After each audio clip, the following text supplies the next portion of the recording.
ओम दिव्य ज्योति श्री गुरुवे नमः। जय श्री राम, जय श्री महाकाल। तो दोस्तों, पिछले वीडियो में मैंने आपको बताया था कि गुरुदेव के अनुसार जो मुझे कहा गया था उसके अनुसार मैंने बताया था आपको कि आत्मज्ञान प्राप्त करने के लिए आपको प्रभु पर 100% पूर्णतः विश्वास करना होगा, जिससे कि धीरे धीरे आपको आत्मज्ञान प्राप्त होगा। और पूरी तरह विश्वास आपको प्रभु पे, जिन्होंने पूरे ब्रह्मांड का निर्माण किया है, जिन्होंने हर कण कण का निर्माण किया है, उन प्रभु को आपको पूर्णतः विश्वास करना होगा। आप 50% में नहीं रह सकते, क्योंकि दुनिया, आजकल की दुनिया 80% 50% भगवान पे विश्वास करती है और 50% साइंस पे विश्वास करती है। तो साइंस और भगवान दोनों एक अलग अलग हैं। इनको आपको भगवान पर विश्वास पूरी तरह से करना ही होगा, तभी आपको आत्मज्ञान प्राप्त होगा। और अगर आपको कुछ डाउट है, आप 50% मानते हैं भगवान को और पूरी तरह नहीं मान पा रहे हैं, तो मैं आपके डाउट वो क्लियर कर दूंगा, जिससे आप भगवान पर आपकी आस्था बढ़ेगी और आपको धीरे धीरे भगवान पर पूर्णतः विश्वास होना प्रारंभ हो जाएगा। फिर कभी आपके मन में भगवान के प्रति कोई सवाल नहीं उठेगा। अधिकतर लोगों को तो भगवान पर विश्वास है, लेकिन बहुत सारे लोगों को भगवान पर कम विश्वास होता है। वो विश्वास तो करते हैं, लेकिन जब उनका काम होता है तब वो भगवान पर विश्वास कर लेते हैं। जब भगवान से कुछ विनती करनी होती है, प्रार्थना करनी होती है, और जैसी भारी दुनिया में जाते हैं अपने काम काज में, फिर उनको भगवान से अपने काम में लग जाते हैं और भगवान से विश्वास कम हो जाता है। आत्मज्ञान प्राप्त करने के लिए आपको पूरी तरह से भगवान पर विश्वास करना जरूरी है, तभी आप आत्मज्ञान प्राप्त कर सकेंगे। ऐसा विश्वास आपको होगा तभी। और आत्मज्ञान जो होता है वो एक अनंत ज्ञान होता है। ये बहुत सारा ज्ञान होता है, जिसे प्राप्त आप करते ही जाएंगे। एक बार आपने आत्मज्ञान प्राप्त करना स्टार्ट किया, फिर आपकी इच्छा होगी मैं और ज्ञान प्राप्त करूं, और ज्ञान प्राप्त करूं, और अब अनंत ज्ञान प्राप्त करते ही जाएंगे, करते ही जाएंगे, जब तक कि प्रभु के बनाए हुए इस ब्रह्मांड के कण कण को आप नहीं समझ लेते। एक छोटे से कण की शक्तियों को पूरी तरह से जानकर उसका उपयोग आप कर सकते हैं। वो ज्ञान जब तक आप प्राप्त नहीं कर सकते, तब तक आप ज्ञान प्राप्त करते रहेंगे और निरंतर आपको ज्ञान प्राप्त करने की इच्छा होती रहेगी। तो मैं आपको बताना चाहता हूँ कि अगर आपका प्रभु पर विश्वास कम है, तो कुछ चीज़ें हैं जिससे मैं आपको प्रभु के प्रति आपकी आस्था जगा सकता हूँ।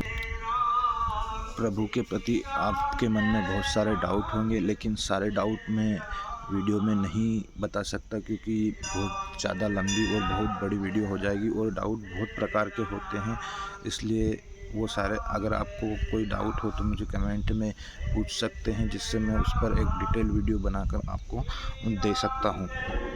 अभी अधिकतर भक्तजनों और अधिकतर लोगों के मन में एक जो डाउट होता है वो होता है कि अगर भगवान एक ही है तो उन्होंने अलग अलग धर्म क्यों बनाए। मुस्लिम धर्म, हिंदू धर्म, ईसाई धर्म, बौद्ध धर्म, जो अलग अलग धर्म बनाए, ये क्यों बनाए हैं। अगर भगवान एक होते तो एक ही धर्म बनाते और एक ही सब में एक ही तरह का जो ज्ञान होता वो होता, एक ही रास्ता होता जिस पे उनको चलना होता।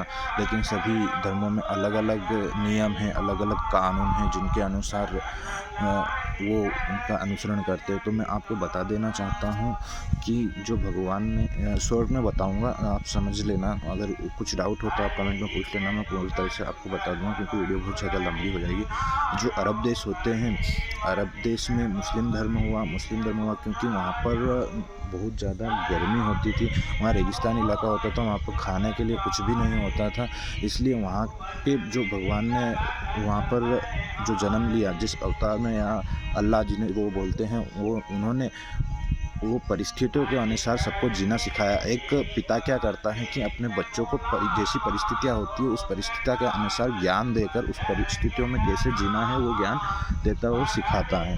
उसी प्रकार प्रभु सबके पिता हैं, उन्होंने जीवन दिया है आपको, तो जीवन का संचालन करने की वो आपको जो है रास्ता बताते हैं।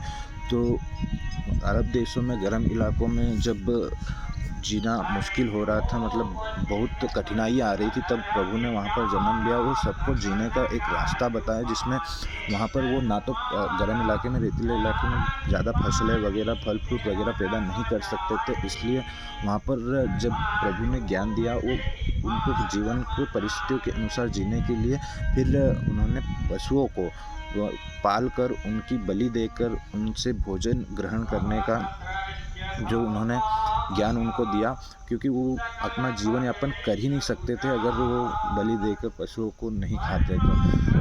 इसलिए उनके धर्म में जो है मांस को खाया जाता है, मुस्लिम धर्म में, और बुर्का पहनते, क्योंकि उस इलाके में बहुत ज़्यादा गर्मी हुआ करती थी।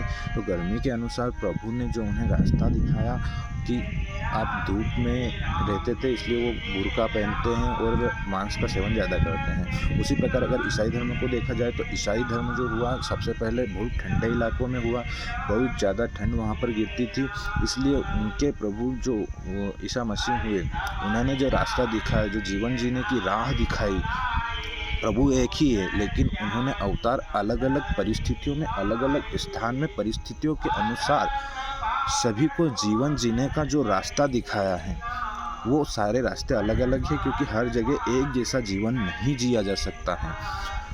वहाँ आपको जीवन जीने के लिए कुछ ना कुछ चेंज करना पड़ेगा, आपको शरीर को वो वहाँ अपना अस्तित्व रखने के लिए। तो ठंडे इलाकों में बहुत ज़्यादा ठंड होती थी, तो शरीर को गर्म रखने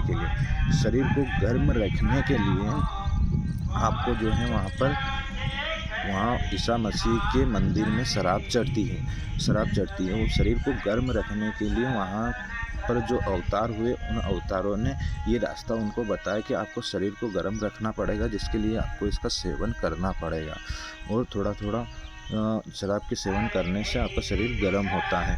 तो ये ठंडे इलाकों के लिए उन्होंने जो है रास्ता बताया था जीवन यापन करने के लिए। तो वहाँ के जो अवतार हुए ईसा मसीह प्रभु के, उन्होंने, और वहाँ पर मंदिरों में जो है जूते पहन के आप जा सकते हैं, मोजे पहन के जा सकते हैं, क्योंकि वो इलाके इतने ठंडे थे जहाँ पर शुरू में ईसाई धर्म का जो है जन्म हुआ।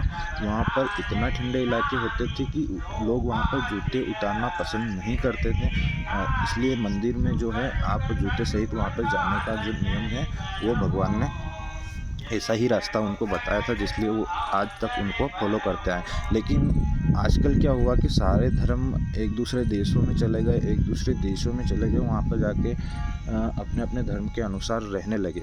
लेकिन हर जगह की परिस्थितियाँ अलग अलग होती है, और हर जगह जीने का जो है वो कानून अलग होता है। जैसे ही हमारे हिंदू धर्म में होता है कि हिंदू धर्म में जो हुआ वो भारत में हुआ सर्वप्रथम, और जो सबसे पुराना धर्म है वो भी हिंदू धर्म ही है। यहाँ पर ही सबसे पहले इंसानियत का जन्म हुआ था। यहाँ पर सभी प्रकार की आपको सुविधा मिलती है, सभी प्रकार के मौसम आते हैं, और सभी खाने को आपको मिल जाता है। इसलिए हिंदू धर्म में किसी भी मांस मदिरा को खाने के लिए आपको जो है भगवान ने रास्ता नहीं दिखाया है। यहाँ पर जीवन आपका सुगम होता है, पूरा सरल तरीके से आप जीवन को जी सकते हैं। इसलिए आपको ना तो मांस खाने की आवश्यकता है, ना मदिरा पान करने की आवश्यकता है। आपको खाने के लिए यहाँ पर बहुत सारी चीज़ें, बहुत सारे अनाज हैं, अच्छी चीज़ें हैं, वो आप खा सकते हैं।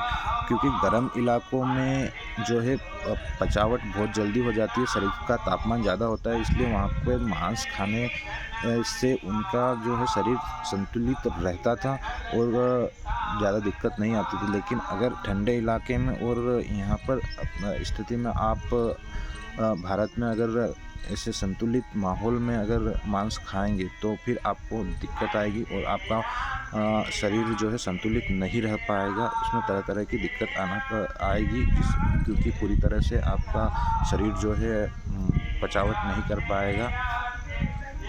उसी प्रकार से प्रभु ने अलग अलग स्थान पे अलग अलग परिस्थितियों में जीने की जो राह बताई है, इसलिए अलग अलग अवतार हुए, अलग अलग नाम मिले प्रभु को। तो दोस्तों आज के लिए बस इतना ही। वीडियो बहुत लंबा हो रहा है। अगर आपके मन में कोई डाउट हो तो मुझे कमेंट में पूछ सकते हैं, मैं आपको बता दूंगा। सारी चीज़ें बताने में बहुत समय लगता है, बहुत लंबा वीडियो होता है, और बहुत सारे डाउट होते हैं। अलग अलग इंसान के मन में अलग अलग अगर आपको कोई डाउट हो तो कमेंट में मुझे पूछ ले, उस पर मैं एक डिटेल वीडियो बनाकर डाल दूँगा।